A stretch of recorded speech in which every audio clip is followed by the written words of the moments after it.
ছোট ভাইকে কবুতরের সব দায়িত্ব দিয়ে দিলাম। সে এখন থেকে কবুতর ছাড়া বন্ধ করা এগুলি সব নিজে থেকেই করবে। এই যে মাশাআল্লাহ কবুতরগুলি সব বের হয়ে আসলো, মাশাআল্লাহ।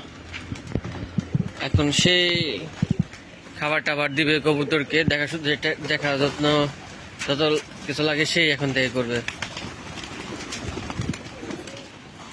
তাকে আর কি প্র্যাকটিস করাইতেছে কিভাবে ইয়ে করতে হয়। শোনো শোনো, কবুতর ছাড়ার লগে লগেই খাওয়ান দিতে হয় না। হ্যাঁ, কবুতর ছাড়ার 10 মিনিট বা 5 মিনিট পরে খাবার দিতে হয়। কারণ কি জানো, ওরা বের হয়েই পায়খানা করে। দাও এই যে পায়খানা এখানে করছে, আবার তুমি যদি ওই জায়গায় খাবার দাও তাহলে খাবারটা পায়খানার মধ্যে পড়বো। হ্যাঁ,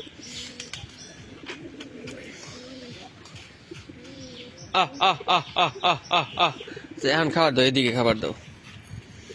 তো তাকে আমি দেখাইতেছি কিভাবে আসলে ইয়ে করতে হয়। আমি তো সবসময় বাসায় থাকতে পারি না, এর জন্য ওকে দিয়ে ই করতেছি। ওকে অনেকেই চিনেন, ওর নাম হিমেল। ও আসলে আমার আপন ভাই না, ও আসলে আমার মামাতো ভাই হয়। তো অলওয়েজ আমার বাসায় থাকে, আমার এখানে থাকে। খাওয়া খাওয়া দাওয়া থেকে শুরু করে সে সবকিছু আমাদের বাসায় করে। তার বাসা কিন্তু এই যে এই এই পাশেই, ওইখানে তার বাসা। সে অলওয়েজ এখানে থাকে আর বলে যে ভাই আমি কবুতর পালন করব।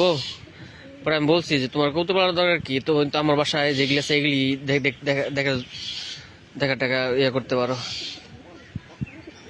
পরে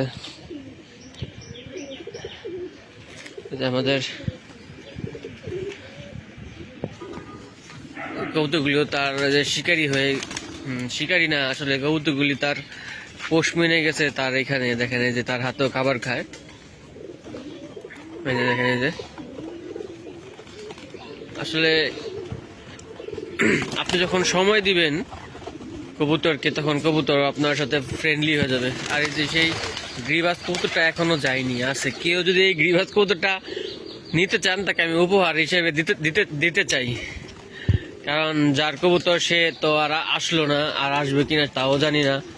কারণ আমি তো ভিডিও করছি দেওয়ার জন্য, বাট সে তো আসলো না, হয়তো অনেক দূরের। তো সবাই ভালো থাকবেন, সুস্থ থাকবেন, সবার জন্য শুভকামনা, ভালোবাসা।